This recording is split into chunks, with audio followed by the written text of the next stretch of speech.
Бырап сокон туһунан саңа билине олоққа туһаннақ түгенге бу олус туһалақ болар информацияны тиердер эйге бери суд сокон үп қарчы туһунан тахарыта сеттеле ан күнүгер тақсар. Күндү көрәчүлер битигер барыгытыгар эяға сәгәрдә дорғонноқ дороба болуқтун. Бүгүнгү бериге Сир участогын туғынан туқ бар информацияны барытын кепсир, қолыры туқ тұтулары көңілленерін, коммуникациялар төхі ырақтарын, чугастарын білдерер, туқ қатчақ барын барытын бұхарын берер, сервис туғынан бүгін бейгі кепсет еқпет. Монкурут бары содуллара қаннықтары, төхі естәқ кей монкурут барыын сөбүй, онына бұл олыққа болбы тарас түгенлер туғынан юрист кепсияға.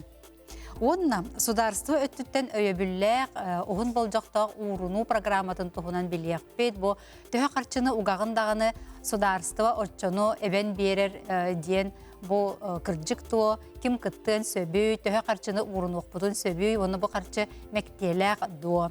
Ол туғынан барытын бүгін бұ әйге береге бейік әпсет еқпет, бұхе әпірге әйге ұйытығылақ, онына бәғат санағытын сұру еққытын өлес еққытын бағардақытына бейеқі социаліне сетімге сұру ярын нөмір бітулары еббат ағыз 914 219 сүлбәкке 612.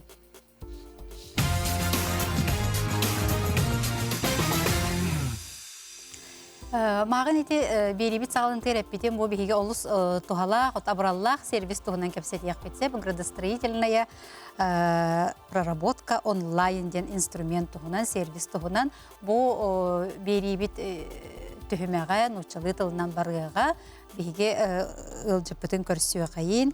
Сегодня в студии у нас представитель управления Росреестра по Республике Саха-Якутия, и мы будем говорить о сервисе «Градостроительная проработка онлайн». Это инструмент, который позволяет быстро оценить градостроительный потенциал земельного участка. Сегодня у нас в гостях Денис Алексеевич Лазарев, начальник повышения качества ИГРН Росреестра Российской Федерации по Республике Саха-Якутия. Добрый день, Денис Алексеевич. Здравствуйте. Спасибо за приглашение. Ага. Ну, давайте сначала вот простыми словами расскажем о сервисе. Хорошо. Градостроительная проработка онлайн. Да, я бы начал с того, что вообще Росреестр с 2023 года реализует очень большой проект, федеральный проект, который называется «Национальная система пространственных данных». И идея этого сервиса в том, что у очень большого количества разных организаций, органов государственной власти, органов местного самоуправления есть свои пространственные данные, то есть какие-то картографические материалы, то есть какие-то границы объектов тех же самых, границы зон, территорий и прочего. И идея программы «Национальная система пространственных данных» в том, что она объединит все эти пространственные данные в одном месте. То есть вместо того, чтобы у каждого органа была своя система, свои данные, свои сведения, все это будет сделано на единой платформе. И главное преимущество в том, что это все будет вестись в единой системе координат. То есть в системе координат ВГС-84, то есть геоид. И, например, если мы говорим о Республике Саха-Якутия, то туда уже зашли сведения ЕГРН, Единого государственного реестра недвижимости, то есть это земельные участки, здания, сооружения, территории, зоны, границы населенных пунктов, границы муниципальных образований, даже границы между субъектами и государственные границы. Вот все, что есть в ЕГРН, все туда уже поступило. А следующий уровень – это уровень региональный. То есть у нас это Министерство имущественных земельных отношений, Министерство экологии, то есть Департамент лесного хозяйства и Управление архитектуры при главе республики. И вот, например, из того, что есть у нас уже сейчас, это карта территориальных зон. То есть вы можете зайти, например, на сервис, включить эти слои, направить запрос и получить информацию о том, в какой территориальной зоне расположен ваш участок, есть ли какие-то ограничения для строительства, например, того же жилого дома. И на основании этого уже можно будет принять какое-то решение о покупке или о строительстве объекта. И получается, что вот, например, пользователь, да, который хочет купить, ну, планирует купить земельный участок, он как бы получает готовую картинку о своем вот, земельном участке. Да, то есть как это работает? Для начала нужно зайти на портал НСПД, то есть nspd.gov.ru. Там же расположена публичная кадастровая карта. То есть вообще вот для граждан главный инструмент, конечно, публичная кадастровая карта. Затем вы заходите через свою учетную запись государственных услуг, то есть ЕПГУ, И далее вы можете уже запросить, сделать запрос в отношении какой угодно произвольной территории или земельного участка, и дальше уже можно будет с этим работать. Вот исходя из каких запросов появился этот сервис? Конечно, главное, если мы говорим о гражданах именно, то это, конечно, главное, это индивидуальное жилищное строительство. У нас есть такая проблема, особенно она актуальна, да и не особенно, в том числе и в Якутске, это расположение земельных участков в границах зон. То есть, например, у нас с чем сталкиваются очень многие, например, в Хатасах, это охранные сети газовых сетей, охранные зоны газовых сетей. То есть расположен магистральный газопровод, и от него на расстоянии условно там 100 метров нельзя ничего строить. Идет сеть, высоковольтовая линия электропередач, и, соответственно, там тоже нельзя строить. И можно направить запрос и посмотреть, какие это ограничения, кем они наложены, на основании какого документа, и эта вся информация будет наглядна и понятна для граждан. Если мы говорим о о другом уровне использования, то есть это же не только для простых граждан, для физических лиц, это, конечно, и для юридических лиц, то есть для, например, недропользователей, для девелоперов, то есть людей, которые занимаются строительством профессионально. То есть можно на основании этого принять решение о возможности строительства каких-то инвестиций в регион. А так, конечно, в первую очередь проект адресован для граждан, то есть для непрофессиональных участников рынка, которые не могут использовать имеющиеся инструменты, которым главное, чтобы это все было наглядно. То есть если мы говорим о застройщике, вот крупное юрлицо, застройщик какой-нибудь федерального уровня, да, он может, конечно, запросить выписки, в которых будут координаты, запросить все выписки на все эти объекты, в программе специальной геодезической это все дело сопоставить, получить результат. Но понятно, что гражданин всего этого не сможет сделать. То есть для гражданина выписка из ЕГРН, координаты, это просто какой-то набор бессмысленных цифр. А сервис именно позволяет это все визуализировать, то есть подготовить для гражданина результат, который понятен. То есть который можно, как это у нас в организации, в нашем ведомстве говорят, в шутку, не в шутку, человекочитаемый формат. То есть этот формат, который человек может понять, который не нужно использовать, для которого не нужно использовать какие-то программы. То есть загрузили, открыли, посмотрели глазами, увидели, что там заштриховано ваш земельный участок и заштриховано пересечение, например. И это просто и понятно. Тогда особенно кому он будет полезен, этот сервис? Особенно полезен будет, конечно, для людей, которые планируют индивидуальное жилищное строительство. Например, при дальневосточной ипотеке. То есть, опять же, реальные сценарии, реальная проблема у граждан, что сейчас можно оформить под льготную ставку участок по дальневосточной ипотеке. И с учетом текущей рыночной ставки это очень актуально в Якутии. Особенно учитывая, что в случае квартиры ипотека только на первичку, а так можно построить дальневосточный дом и платить по той же низкой ставке. Какая возникает проблема? В том, что вообще у граждан есть два варианта регистрации жилых домов. Первый вариант, который мы называем упрощенный вариант, то есть упрощенка, это когда гражданин сам заполняет декларацию, обращается к кадастровому инженеру, заказывает технический план, подает заявление через МФЦ. Это простой вариант, где не нужно никаких предварительных уведомлений, заявлений, запросов, ничего. То есть гражданин сам по своей инициативе построил объект, сам по своей инициативе его зарегистрировал, при этом, допустим, расположение в охранных зонах или несоблюдение отступов не является препятствием. То есть при регистрации по упрощенной системе гражданин может построить земельный участок, например, здание, жилой дом, например, на расстоянии 1 метра от соседа.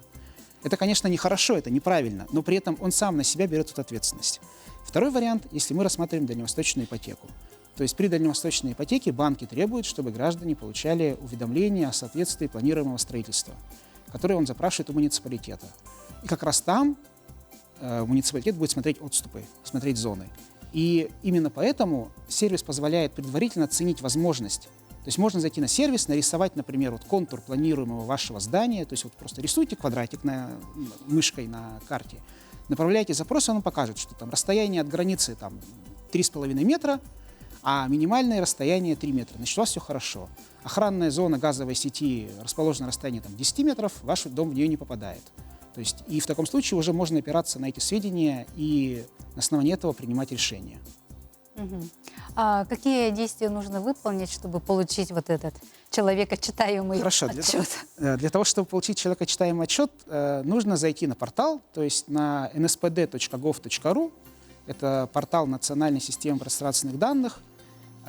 Система предложит вам зайти через учетную запись государственных услуг, то есть вы заходите через свои госуслуги, вводите пароль, даете согласие Росреестру на обработку ваших персональных данных, и вот как тут как раз показано, и там будут доступны все эти возможности.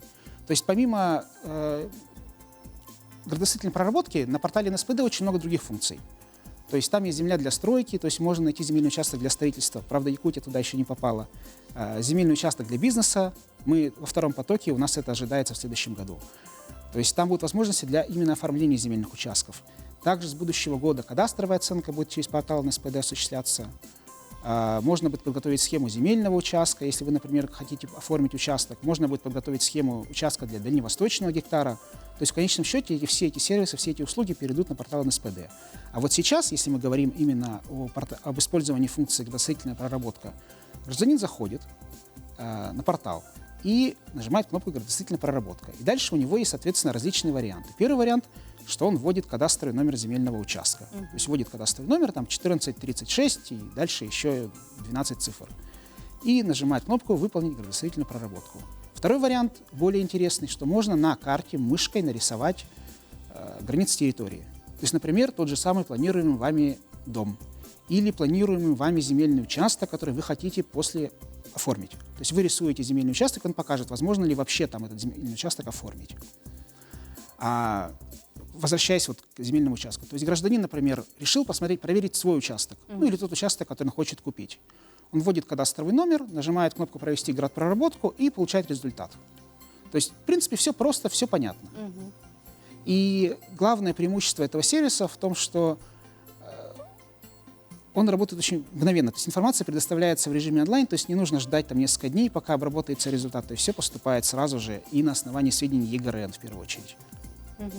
Вот как раз насчет информации. Насколько вот можно доверять вот этой информации получаемой? Ну, доверять, конечно, можно. То есть какие сведения используются, если мы говорим именно о нашем регионе?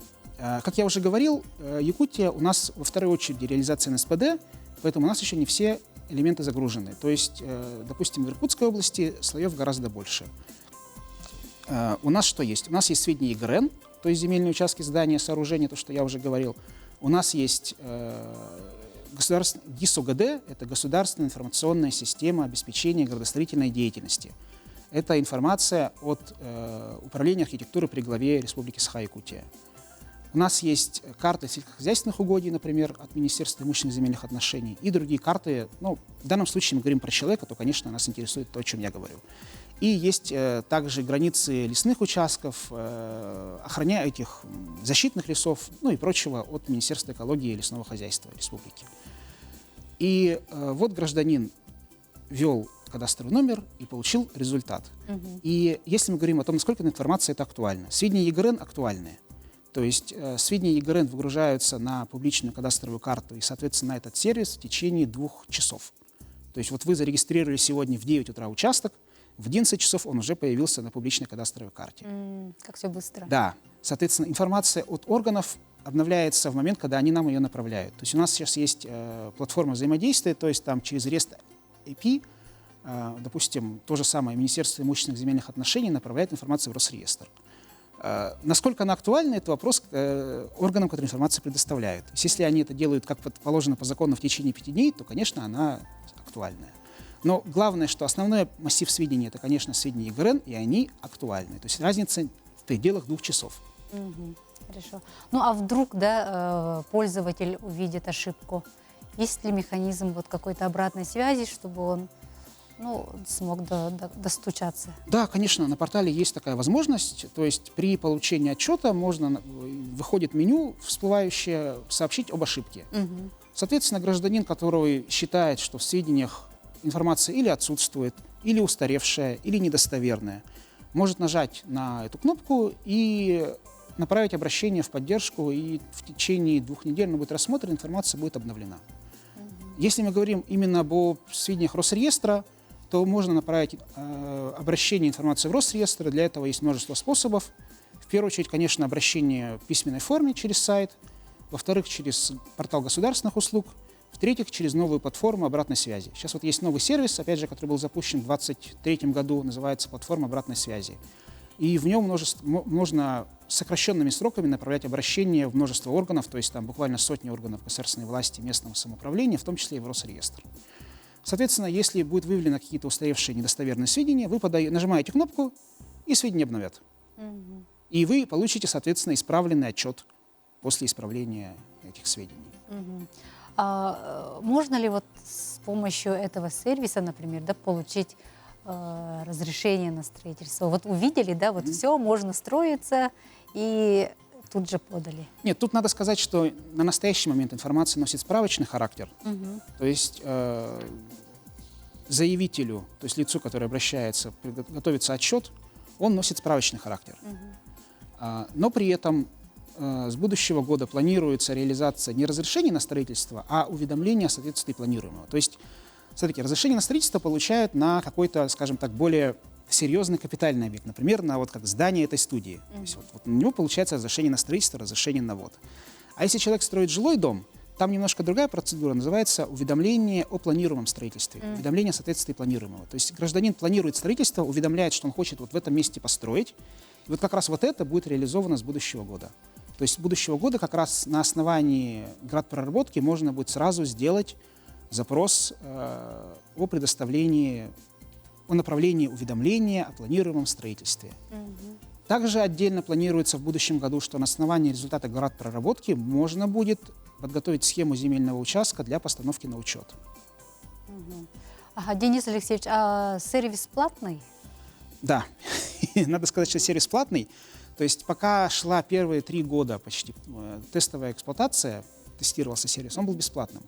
Сейчас вот с ноября сервис стал платным, но при этом плата, как мне кажется, небольшая. То есть базовая цена за один земельный участок 1 рубль 8 копеек. То есть и как работает система определения цены, что вот вы выбираете земельный участок, система сразу рассчитывает, сколько у вас, например, там пересечений, какие у вас там есть другие объекты. То есть, например, представим, что у вас участок ИЖС, под ИЖС, на нем 2 дома. То есть одна земля, 2 дома, получается 3. И он у вас расположен в газовой сети 4. И, например, проходит еще какая-нибудь там территориальная зона 5. И получается, вы заплатите 1 рубль 8 копеек, умноженное на 5, то есть получается 6 рублей 40 копеек. Ну, мне кажется, доступно.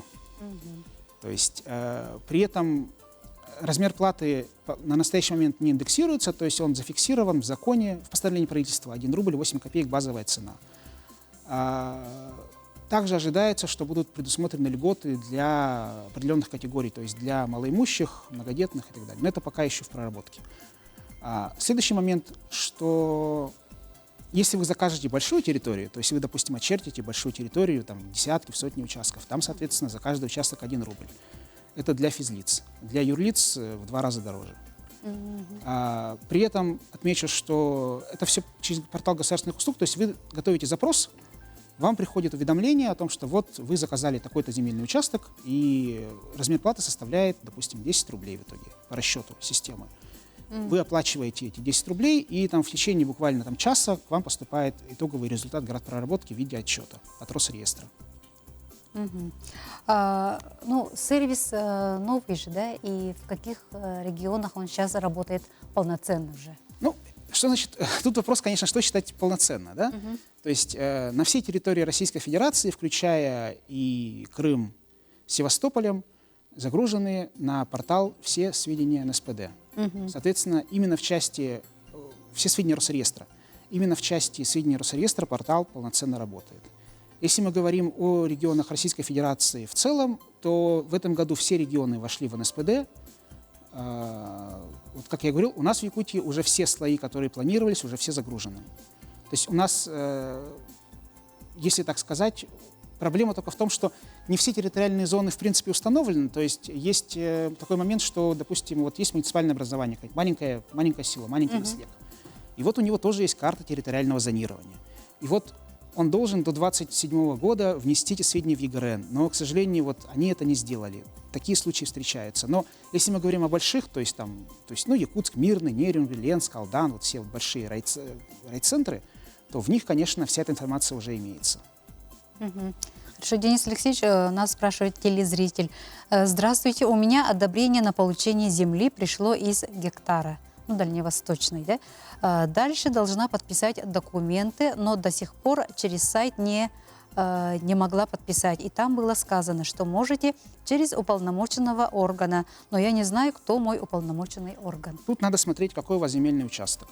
То есть, если мы говорим о дальневосточном гектаре, то тут же какие варианты есть? Что это или лесной фонд, то есть земли лесного фонда, или это земельный участок из населенного пункта, или земель сельхозназначения.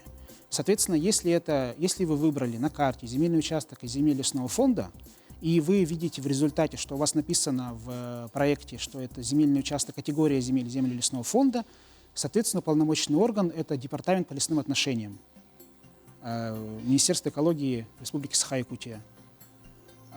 Второй вариант, что если у вас земельный участок расположен в границах населенного пункта, это соответствующая администрация. То есть если мы говорим, там, ну, Якутск, например, или там Мирный, да, то есть вы обращаетесь туда. Третий вариант, что если это у вас земельный участок из земель сельхозназначения, то нужно смотреть, кто распоряжается этой землей. То есть в разных районах по-разному, где-то этим распоряжаются администрации поселковые, где-то этим занимается комитет КУМИ, комитет по управлению муниципальным имуществом районной администрации. Но вообще, по идее, вам в отчете, в результате, в проекте границ земельного участка должен быть указан орган, который его утвердил. То есть там внизу должно быть написано фамилия, имя, отчество сотрудника и организация. Но у нас, как правило, конечно, большинство участков – это лесной фонд. Хорошо. Денис Алексеевич, благодарю за информацию об очень полезном и нужном сервисе.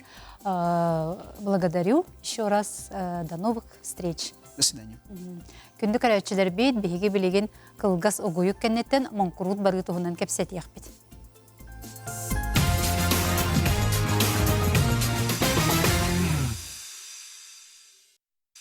Эйге бирини быһа эпирге көрө олорогот.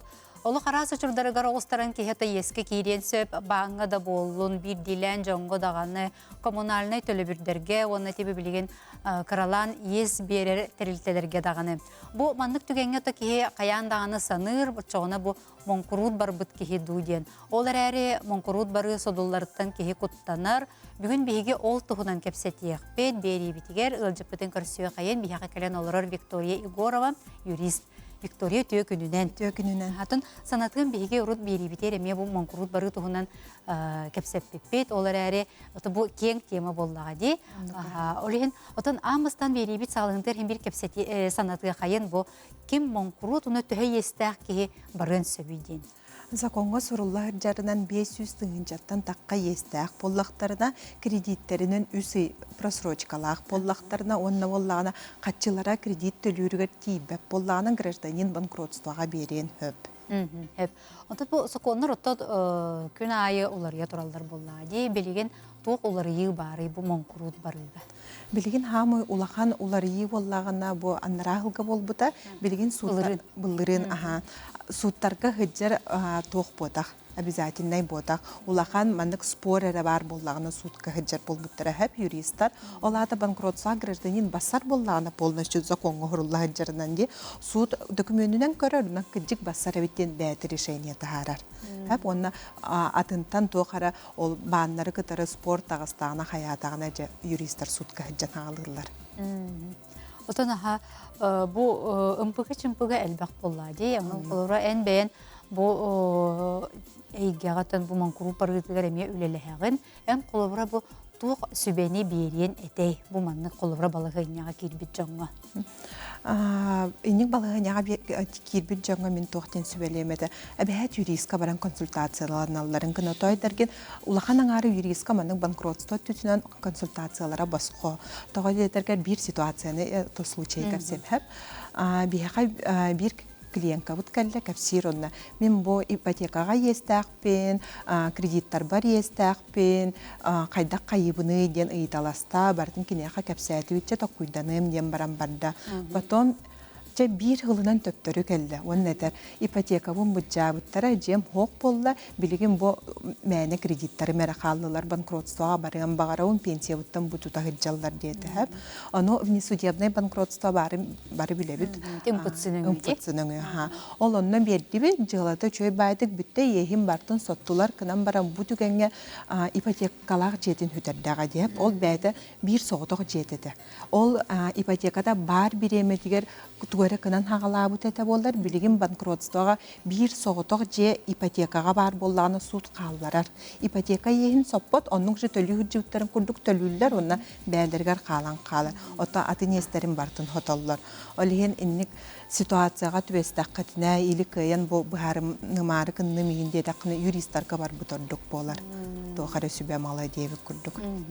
Өпөтөти ипотекалар жене был жабаттар жетинде хоғотық жете болар. Соғытық же боллағына. Оны өссі құлыбыра бұл монкурут барбы кие қөссі туғы қалдырылар. Құлыр байыттан баратын ол суйдан ұлбап боллақтар еді. Онны каха мияқа боллағына практикаға участоктары қалдыра өт, ете многодетнайдарға берелер деп государстваттан онны участоктары қалдыра өт, ол онныққа боллағына заявление судқа құрулар, бұл участок многодетнайдарын ехін бербіттері, олығын бағалыста қалдарын ден көрді өбітсіп, билигин практика барынан қалларалар тыппаттар олық.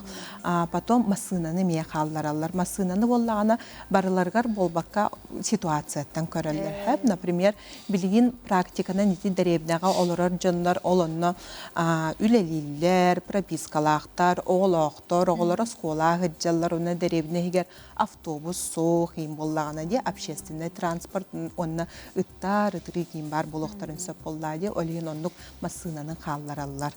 Валенде өлбақ байдар евне олар жоннар катары бихе үлелит боллақ битти хәп һәм бир оны оннук мысыналарын чөй байда қалларалар. Онна боллагана имбелит ата имбелити көрөн олар боллақтарына оголары ду чуга саймақтара ду жоннары ду имбелит боллақтарына мия қалларалар. Канан баран онна мия өргүнү көрөллөр. Бу бидайык практика бутан случай бутан капсатак бир клиент үһү группалар хата хәп онна боллагана бербепет заявление масынатын бағалса қалларын ден оны суд көңілләбеті қаллар бақпын дебеті тоғыда етерген справкатыгар, эти балығатыттан справкатыгар рекомендациятыгар қамықтақ ден рекомендация бар еді. Олеген кене қамықтақ масынаты да хоққыйын фиджереветтен уже хөбілеспетаға дебі күрдік. Олеген нек ситуация барда атын-атын күйен кемей қадаған олық точно мандық болар ден әдір көқпіт хоқып. Онны боллағына тұғы қалларалар қатшыны.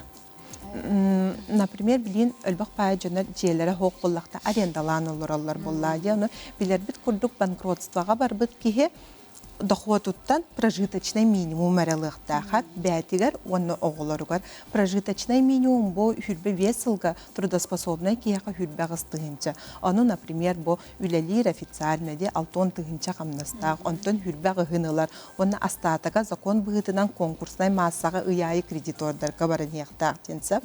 Оның кені, например, жеті хоқ, жесіне майдан оларар, отут тұғыншаға ден. Оны бей судқа документтері бардым беребіт, оны көрдәбіт, бағалысты кені қодысы отут тұғынша ұларға көңілләнді.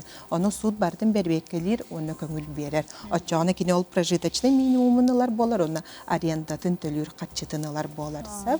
Оны боллаған еннік тоқ расходтарға боллаған еті отан әмнерге, тоқар обязательно тоқар расходтарға, оғой өрәғын төлірге енжебі күрдік бардың көрілелер. Ситуация олейін барды атын-атын болар. Очонун суукка холорун куттамакка бардын суруен турорсан ихи канада болар. Холора бунун расход. Ота те эттинде холора же хүрбе агыстыгынча бәтер калар, онтон оголок буллагына оготугар эме калар. Оготугар эме калар. Чоголора оготугар калын, онда холорча бу алтта вонча холора тыгынча камнастак кехин толхан аңарын бәтер каларын сөп күрдүк эбитчи холора бир оголок буллагына. Бияка буллагына каста клиенттер дакпыт, ол кинилер сүстен такка камнастак холоралар билин банкротство да баран нәрсеп, тойтерген төттүгүн оголоктор. Ол оголорун бартыларын агыллар буллады, олен камнастарын ылыгыджаллар. онна маннык банкротство һәм бир бараллар дип күрдүк алиһен. Мин доходум улахан бай кыян банкротство басватын боло игенде маннык токуйданар кайырын жонор голучу юристтан барын ыйталас бутордук. Кебитти. Отогуна буланы жон секуттанара холора булча банкрот бар экеннен мияка биле кредит бербеп болалар, үләгә албап болалар игенденде. Ите кайдагы?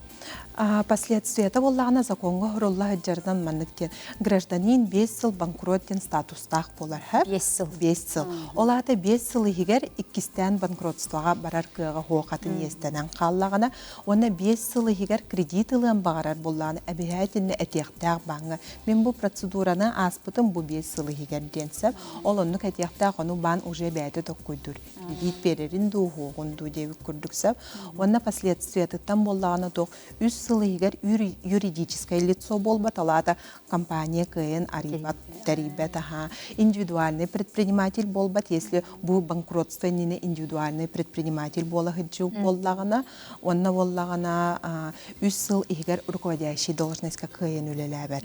Тог бар руководящий должностьтер бар тонны көрүлләр. Депутат булын хепти.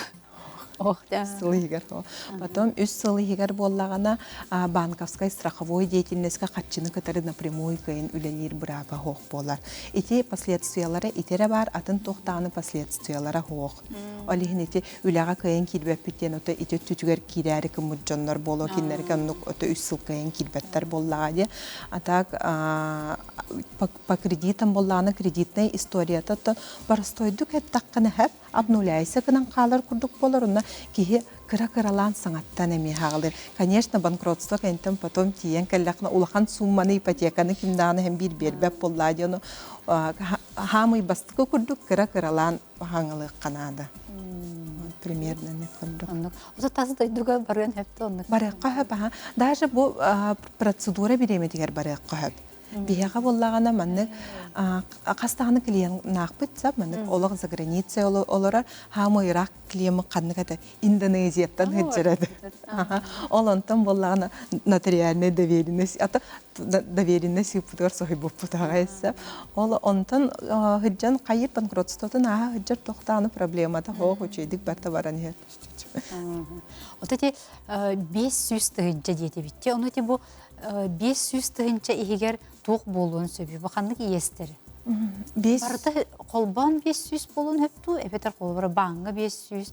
Онта коммунальный гайын қолбары мейес ұньоллар болады. Есть барда холбан 500 тысяч болуктахтен. Хэп законга, но бияха постановление Верховного суда бар. Гражданин дохода олох кыракый болланы ити есть 500 тысячаттан такватта болуын хөптен. Хэп бихи, например, хамы кыракый сумалах банкротства бар бупыттен 200 хэтті 10 тысячанан пенсионер это, оно отын пенсията олох кып кыракый боллага ди прожиточный минимум эре сағачыны кинеха көңілләбіттері. Ол онна мен документ комуйсан бартын дакаста атаққына суд ылына рүчөй байтыксеп. Ити ес барда болланы тоқ бар ескін бартын қолбан болуқта общий сумматын көрілдір. Ити кредиты хабар көтіға қалбыты деп күрдік.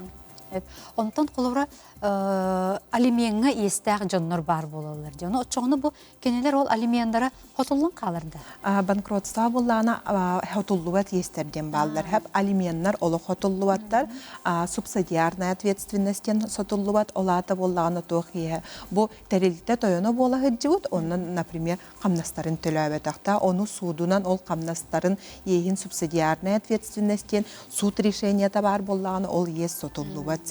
Онна болланы моральный, материальный ущерб хотуллуат, онна тоқтар уголовное дело штрафтар, нуктар, мануктар хотуллуаттар. Атынестер хотуллалар. Себәй, оннук өһөп боллары, қайта мұньян баран банкроп баран қалым ден кәбістәқ олары оғы тугады хуа қалыры боллары. Отети бұнна білебит жен мияспыға кәпсәбеті мұқылары суытынан, оны суыты хуақтен, оны кенлер туқ ұратылақтар еді. Судудан онна суда хоқтен уратыта көрүлләре биреметигер болар хәп хамы улахана ден онна боростойын соғуха. МФЦнан внесудебный банкротство ден критерийдары итет МФЦ требованията ынрык улахан. Багарбыт ки барта бассыват внесудебный банкротствоға хәп олонны боллаган эти доходтагы жоннор пенсия курдук или по уходу за ребенком доходтагы жоннор бассалар оны исполнительный производстволары, то есть приставтарга еге хыржыбыта бир хылтан өлбак болуктаксып, онна тохтаны имущество тахок болукта, бу бир олорар жетин помимо этого де, онна боллаганы 3 сылыгар тугудаганы атылаба так болукта кону, ынырык өлбак жоннор токка бутуллалар. Бу минаппар тохтагын хок, оттан кергеннерин атыгар бар, например, дено во время брака ылбыт имущество барда экен кенагылар дем боларса, айяка да хоруллунун, кинияка даганы хоруллунун hem bir совместный дем боларса, полин оло оннуктарын умнан кебиһеллер, онна бидегер оннук вопрос богота таккан кадер мандык бары буттай дем кудун оно оттон мен тикер генемере кене дихана бутме киния атыгырыл бутчи диллер. Вот алиһен ол внесудебный ганник требования багалак, оттон судебный банкротство боллагана биреметинен умнук көрүллер. Виктория бихи бұл көрәшчі біті кетер хеп. Жеға долялақ кейі банкротстваға бардағына тоқ болыр, бұл имущество, арест болыр до дебіттер.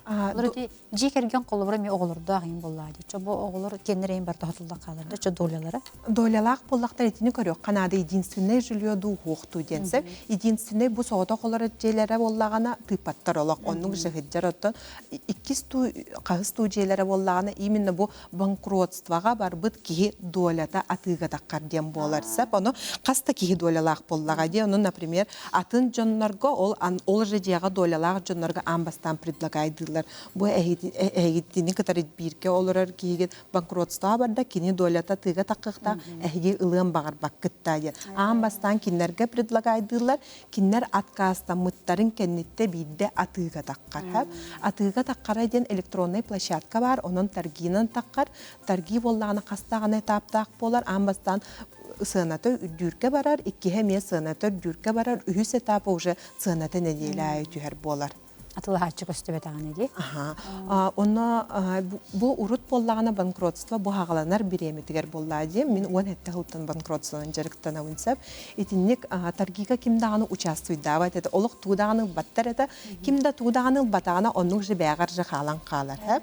Оттан білігін боллағына ынырықты қылар бол бұттар. Уже манық урут, например, 19 сүрбе ғыл ағалының тәхәп компаниялар бар бол бұттар. Маны ылам баранлар бәлір атылылар дебі күрдік бар. Бұратан де? Оннық дебі күрдік білігін боллағына оннық жа кынан бара жонлар почти бары бағар бұт кейі бар оннық кынар бол бұт тәхәп. Оны еті ситуация тұғына әме бір тоқтақпын дебі күрдік практикалақпын. Bir kliyemit qatas çiki uçastaga tıga taqqı bıta hep onu olaq mexanatı nadi babın atıga taharın gede adi. Atıga taqqı bıta onu kıpkara kısığına taqqı bıta toğayda ederken kıhıl zona var etanna. Uwan behi sinsılga bol bıta bıta kıhıl zonalar uçastaktar. Onu uçastak ayta onu jonlar dokümenleri körbekka ınırı kölbak zayafka beğata bıttar edi hep.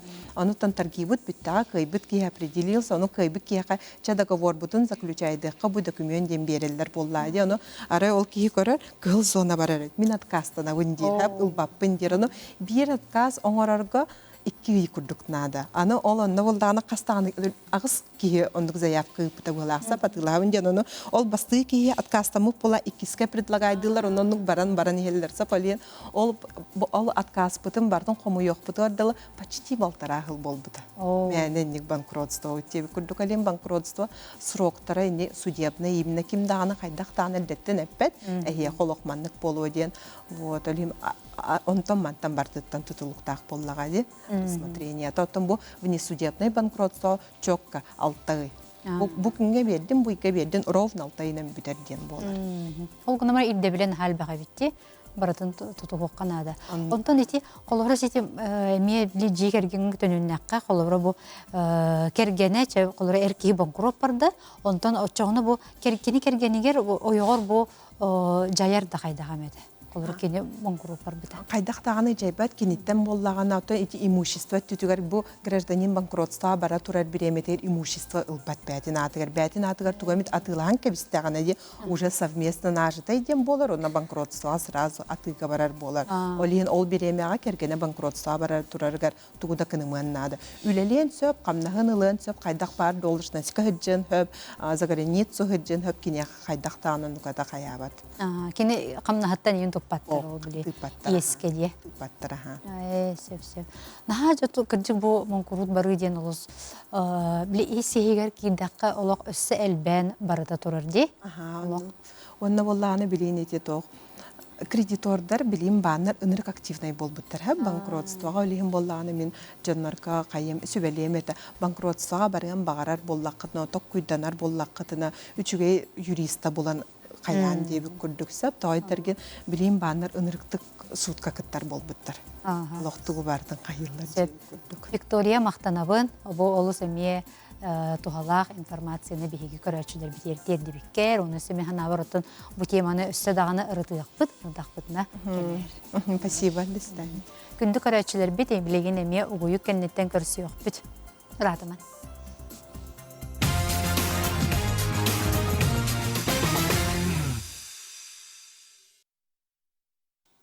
Сударство өттіттен өйебілләқ, ұғын болжақтақ ұрыну программадан тұғынан өті істебеккеп болу, бігеге бейребетігер әме кәпсән тұрардақ бұд, оннатын олы сәлбәқ айыты кербіті жон сәңәр етін ұлбыта, онын бігеге бұл еманы сөме сайынларан, үшігей дағаны, бұтын сәріқтәқ дағаны өттін әме бүгін кәпсәт еқпет, ұлжып бұтын көрсіе қайын, бігеге кәлен олырар Афанасий Лугинов, федеральный бан салаятчыта, Саха Республикатын экономика Министерстветін общественный советин председателин сол буячта Афанасий үтө күнүнен. Үтө күнүнен Ольга. Ота санаты кайын бу программа туак сылла, онна отон кимияга ананан оңгуллуудай.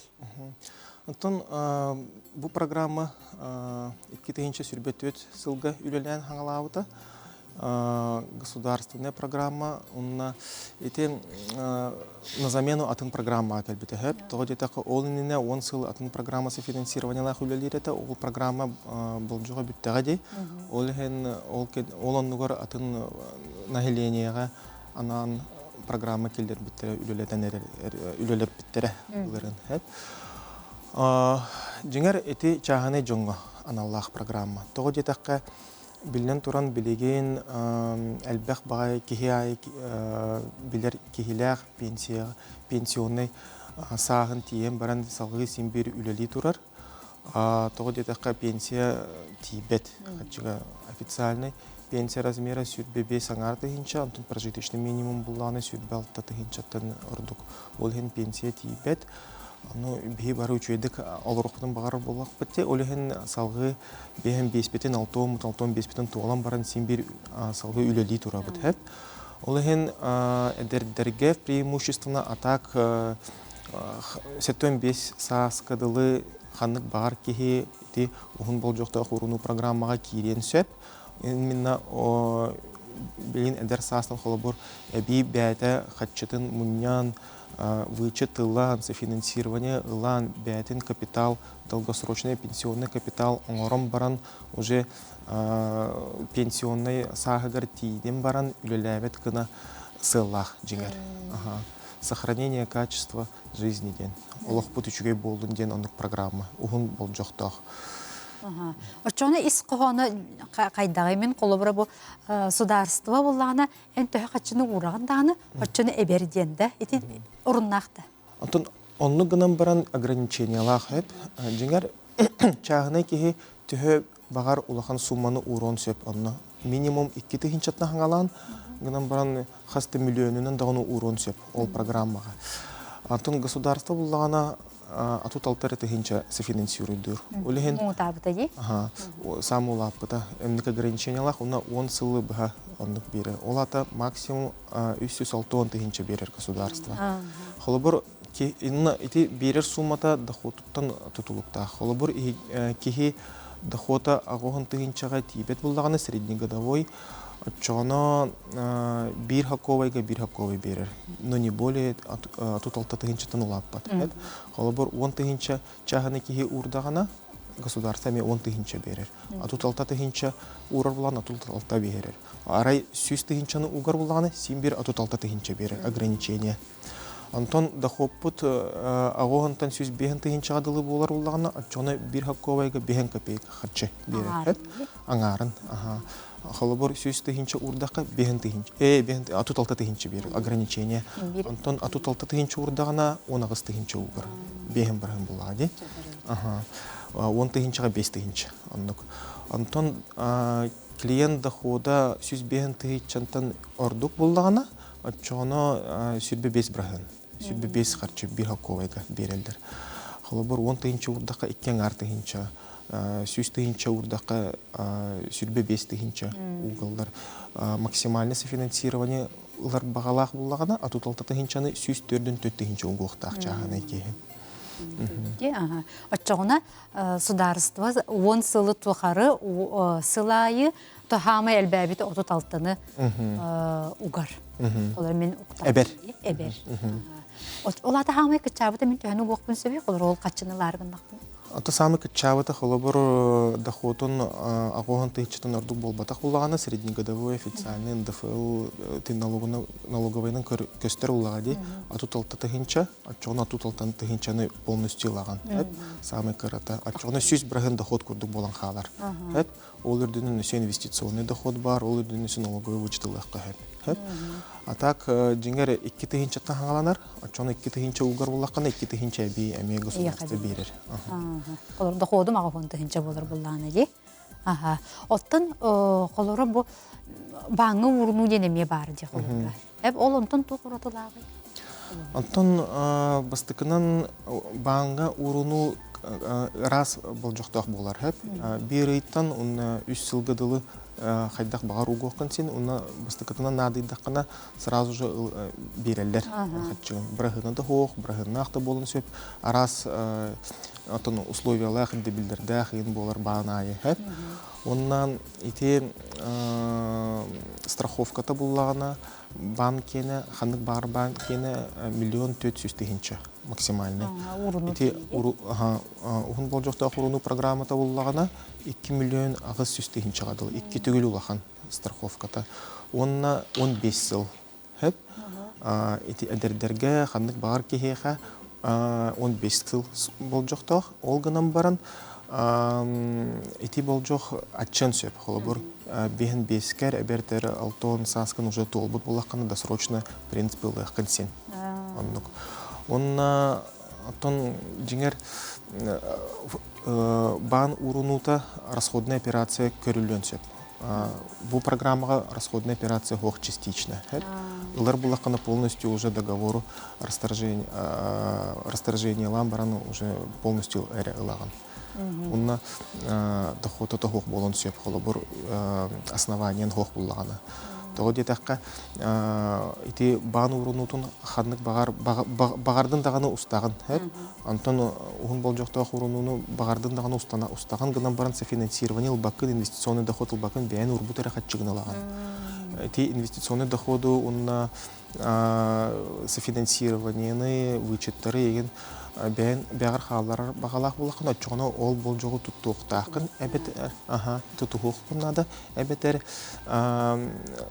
основание специальное надо хеп ырахан түген келлегане тугары олорор жену майдагана эбетер ырахан ыры бар буллагына ачыгына беректеринсин суммагын оны финансированиен сохранигына хеп олганан баран бәйін урбут схатчыгын билигин ылаган софинансированиен буланы договор биттегане биттер ылаган вычеттаргын доход конеген.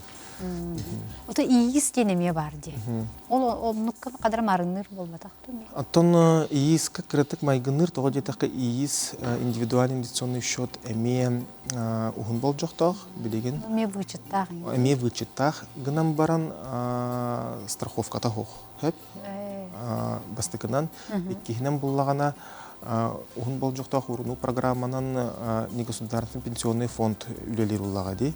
Антон ииска булланы бәйін үлелеген. Бәйін уже сыналах кумағыны талагын, бәйін атылғағын, атылығын, бәйін уже анализтығын, бәйін уже ханны кәрі компетенциялах болуктахын, билилях болуктахын, финанализ еген терелтелери, государстваны, субъекттары еген ценалах кумага эмитеннарын билектахын, үйретехтахын. Манна буллагана Государственный пенсионный фонд уже эйеха услуга курдук берер. Кини бәті уже анализтер управляющий компанияның ханнык ценалах кумаганы ордугу, ханнык ылыхка хөбөй егенден. Олеген олбур специальный үйреға хоқ жоңго ухун болжоқтақ уруну программата ордук. Программа долгосрочных сбережений. Бадан подходящий. Бу программа бу дохода тоқтан турары. Оттон дохода әлбәх фактортан тутулуктахып, ключевой ставкада бар, инфляцияда бар, конкуренцияда бар, унна сыналах кумагы доходностарыттан эме тутулуктах. Бур облигация ханнык доходных берер, депозит банковской уруну ханнык доходу берер, акция хайдах барары, рынок барарын, доллар, нефть, газ, санкция барата тут онно фактор, әлбәх факторда. Олганам баран эти пенсионные законодательства сюрдяган жесткой, олеген НПФ-тар сюрдяган консервативной стратегия лахтар. А он законга маннык условия дем бар отрицательный доход болу хухтах. Олеген олата тон хайдах кычы хухтах урбут хатчан. Обегать доход кыддөрөхтах. Онна клиенттер доходунан симбиттеннир булактар ди НПФ-тары төһө әлбәх доходтах НПФ конно бар булактар ди. Холобур булырын 2-нче сүрбетөт сыл түмүгүн көрдөккө 15 брахынтан 39 брахыңы диере доходтахтар. Эһин шуй көрдөрүдө. Атын үчүгей олгынан баран әбиһәт үчөттөх канада. Булырыңгы доход курдук. Бу хылга келер сылдарга аннук болумон сөп әбиһәт. Тогы дитәхе булырын сыл бүтегер ключевой ставка сүбдән улап. Тәутта олehen наһа үчүгей бан урунута да брахыны наһа үчүете ди сүбөтөт сүбәһәттә брахын атут брахынгы тиерете. Билин оннук доход ружы хок ключевой ставка атчанерер олehen ухун болжактак программата эме атчир дохода. А так симбир инфляциятан ордук болуктах. Отон быйыл холбур булырын официальный инфляция тогуз аңар брахын эте, антон доход 15-тен отуп 9 кыдылы. Үчүгө ди. Коп инфляция, да? Ти сөз финансирование тогох. Өссөдө аңардас доходары. Аңардас доходары. Көрәчү бит етер. Мен 65 састақ пенсионербін, қалчыны Газпромға үс сылға урдым. Эхил мияға барытын беректәғ ден, барытын берді ылықпын сөп дуа. Пенсионердер кытталар да? 15 састақпын. Пенсионердер кытталар. Эхил мияға барытын беректәғ ден, барытын берді ылықпын сөп дуа. Баратын бирге ылыққа хөп. Уже пенсияға тағыспыт боллақтараны, кенелер баратын бирге уже ылар браптақтар. Холобур әдердер, атут састақтар, андук браптара хох доходу кытта. Доходу хох просто договордарын расторжение лана чоны бидде ылықтырын сөп. Доходу хох, вычета хох, софинансирование хох.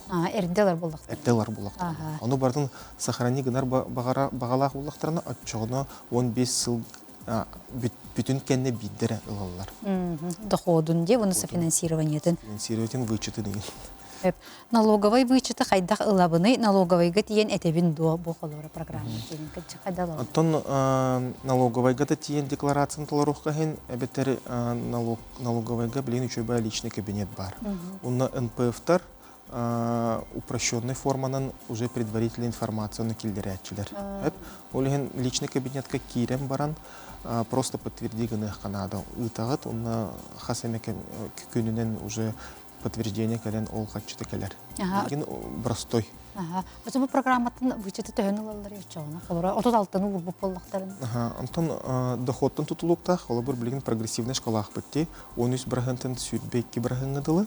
Олеген максимальный вычет беген 2 тыгынчаттан ағуан ағыз тыгынчағадылы. Төленер. Самый максимальный вычет ылыққытын бағарар боллаққытына отчоғына 400 тыгынчы ұрықтаққыт. Ол программа. Отчоғына максимальный финансирование лағат, онна максимальный налоговый вычеты лағат. Антон атут 6 тыгынчаттан тосоттоққа нады олади, оны брахын төй болары примерно 4 тыгынчы күрді болар примерно. Сылайы де, олары сылайы ылынсы. эти урунутун тухары колор 15 сылга урбуп болу 15 сылылар 10 сылга болланы 10 сылы ди. Ага. Мен пенсионныйга софинансирование деньги карчы укпутум 10 сылы сопту онтубун бирде уран бербеппит денер ыяйы 2 тыгынча тан арый тахсаны береллер. Того бирде уран бербеттери тугу сүбелигити сеттугун састах кебин. Антон эти программалар арас илдибилдердәхтер, арас условиялардахтер. Бу билеген программа долгосрочных сбережений уже разом ылых кыһын. Эбетер бәгыт талаңгыт дожитие оңорук кутун сөп. Эбетер 3 сылга тун араран маннык атуталта меңе ылых кытынсын в принципе.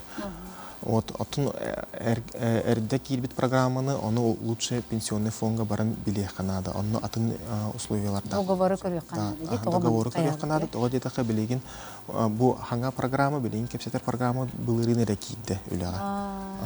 Ага. Кини булып 10 сылы хуптуктун дебит. Оларда бу энненәгы билмагын эппит программа болун. Бу энненәгы программа атын условияларда. Дораболорун мен пенсионеркабын ПДС программатыгар договордаспытым сыл болан эрер. Мен аны 10-15 сылынан ылыгпын сөпду, эбетер эрде ылыгпын сөпду. Мактал. Отын пенсия уже тақсыбыт болағана, чоғына эрде ылыгын син. 10 сылы күппет. 10 сыл күппет.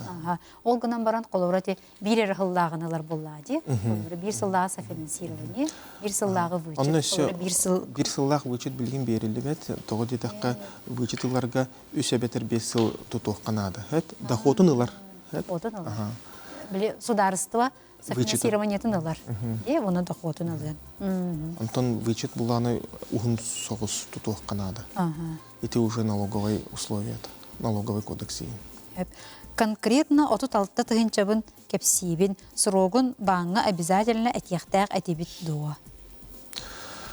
Антон жиңер законга сурулубут те 15 сылден. Государственная программа оннук условиялах, оно эме кеги сааттан тутулуктак булади. Холобур кини төрдөн агагын ин толбут уллагана кинеха уже холобур эркеги уллаганы ди. Уже 12 жыл болон сөп. Это индивидуальный соғыс. Алтоны гардери. Алтоны гардери. Жақталарға оланы 5 сас кадылы. Чоғына эти төрден 2 неген толдағына 13 сыл болар. Оны индивидуальный көрілдір. Тоғы детаққа бұл пенсияға таққысын делі 15 сылттан ағаяқ болдағына чоғына эти бұл жоға ме атчыр. Улар бейін нақта кеге күттен әп болады. 5 сыл уран баран бейін бейгер. Тоқылыра жақтар кеге. Бейін бейгер ұлын сөп. Қаянда 10 бейгер болды. Ете әдердерге бейт. Әдердерге. Так бұл 15 сыл әбетер бейін 5 жақталарға 6 сас әрджонғы тол бұттынырын кәнне ұлықтарын сенден условияларда. Bir de ғыл болын сөп жеңер. Жеңінен де? Отчауын хатыр біле отут алтыны сударыстуаттан алар күрдік. Бейін тоғыз сағын тоғылан баран. Дұраболарың, мен бейін 5 сас бар накопительный пенсиябін ылабын дуа. Бұл накопительный пенсия бұл батақ денетек? Накопительный пенсия бұл батақ, бұл атын программа. Опсайдан пенсионный хаста программа бар. Государственная программа бар, госслужащийлерге туспа бар, баянындерге туспа бар, накопительный туспа бар. Антон паритетный пенсия бар, все корпоративный, холобур работодатель, терилтені кыттаға договор түйерсен баран терилте эйіға әбен берен сөп, онны бұл программа долгосрочных сбережений хаңа программа.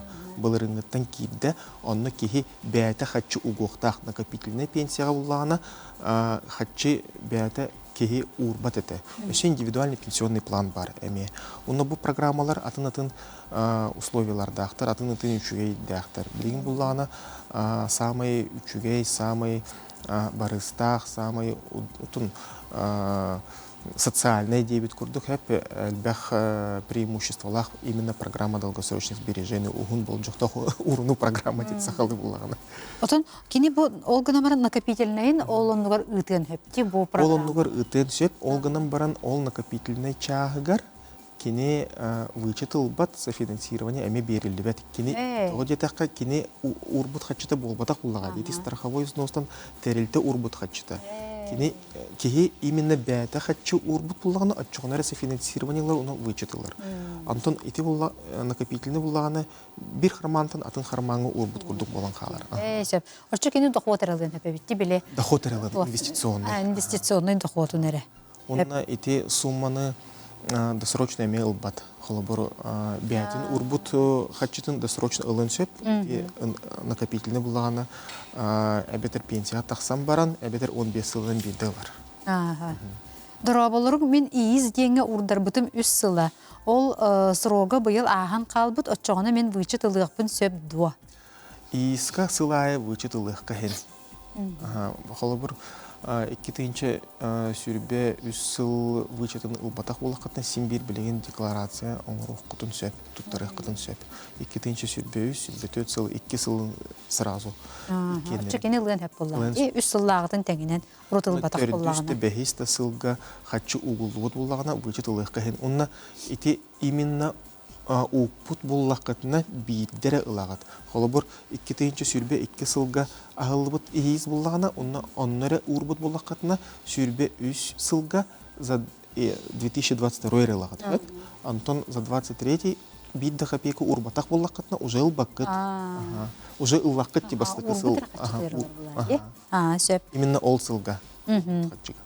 Икки сыл вкладка харчы уырына сылжабын, онна мен вычет ылабын до дебиттер.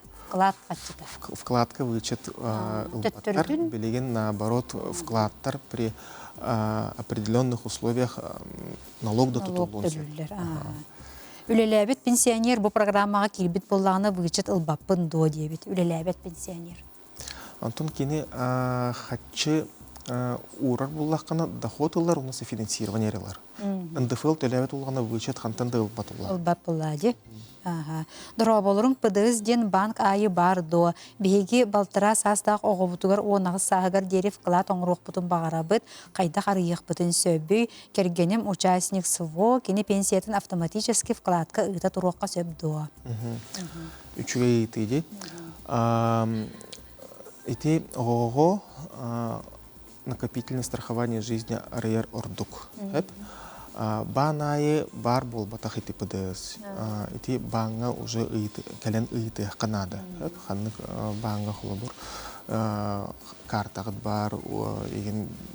Ханнары тыға бұмандық бан барды хоқты олын банга тиеңет ыйты қытырнады. Программа долгосрочных сбережений барды соқты ден. Банайы болбатах. Оннан жеңер банга да ыйтық қағын. Антон программа долгосрочных сбережений ООО әме арыйық қағын. Олғыдан баран накопительное страхование жизни Ордук басар. Ол сылға. А так, ити пенсиятын ыйта тұруан сөп да? Ыйта тұруан сөп. Иннек дебит. Просто оғы үлеләвет ұллаға дей, олеген вычет ұлбат. Софинансирование, Антон накопительное страхование жизни, оно урбут кеге вычетылар, оно ме кырада болар доход бар болон сөп, софинансирование хоғына баран страховка өттен бар. Оно неме үчуе болон сөп. Сөп. Арай 10 сыл егер тейбетақпіне қатчым государствоға қалар дуа? Хоқ, оно наследование бар. По закону, оғыларғы бірге төрәбіттерге, сенерге, кергенегер, әбетер завещание сұрыбыт бұлағына. Олғынан баран завещанияға бір нюанстақ, ол бір завещанияға бір кейіне әрі сұрыбыт бұлағына, ол кейі әме арай тейбетақ отчоғына уже государствоға барар. Ол бір оты кергенегер арай сұрыбыт бұлаға дей, онына мало ли что автокатастрофа бара албыттыра, отчоғына уже оғылар уже не претендует. Тоғы детіға завещанияға конкретный кейі сұрылуыда. Ол чағынан завещания хаста кейі сұрыйық қанады, әбетер по закону. Онны көрдік көрдік. Дұраболыр мен пенсионер кабын накопительные әрділ бұтым, ол кәннеттен уантан тақсасыл өлеләбітім, өссіл ұқпын сен доа. Накопительные ылбытым дебит. Ол аты бұл пенсияны әтелілер бұғылақса беті. Бұққую hem bir бар бит. Антон, эти пенсионный тема опцияны ғырахан күджік. әлбәқ нюанстардақ, онна итим көрәтшіге маны хөбелех кәхін госуслугаға личный кабинетынан пенсионный справкатын запрос гынық қанады. Онна уже көстер накопительная пенсия бар дұғоқты. Тоғы детеққа накопительная пенсионная программа уже онтан таққа сылу үліләбет. Олата 2014 сылғы дері мұнюллубыт қатчыдан ұстуыт бұлағана, 2014 сыл кәнетін уже хаңа қатчы оны кейдебетеға барата страховой болуыды пенсия. Дұраболырың бейхен саста жақтар әте саңа программаға пыдыз кейлері барыстақ до. Онна бейхен 5 сасқа ұқпыт накопительный сумматын, онна личные взносы дебеті баратын ылыққа сөп до. Баратын ылыққа хөп. 5 сыл мұннен баран бейхен нақтарға шүйе бейт. Бейхен ардаққа, төддің наққа. Тоқ бар кейхі баратығар үшуге. Олы бір аңардас дисциплинатата хоқ кейхі дағын үшуге. Кредит күрдік бәйін төлән яған. Онына сен бір время түргенік ағыр. Оны әдердерге дағаны 15 сылынан үші бағ қатшықалар софинансирование. Вычеттақ, доходтақ. Оны көбітте. Мен пенсионер кабын үлеләбәкке оларан баран бұйыл үлелі сылжабын вычет ылабын дуа. Вычет ылыққа хен официальный үлелер ұлағына, НДФЛ төлер ұлағына. Әхейл бұсылға, бұсыл төлемет налогын вычет ылығын сөп. Тем более білеген холобур эти программа кейддәғіне, холобур бұл ғыл уже балтарары ұяға алады, антон вычет ұлағына за весь год ылылар. Onun особенно барыстақ болар. Де, онны көбет.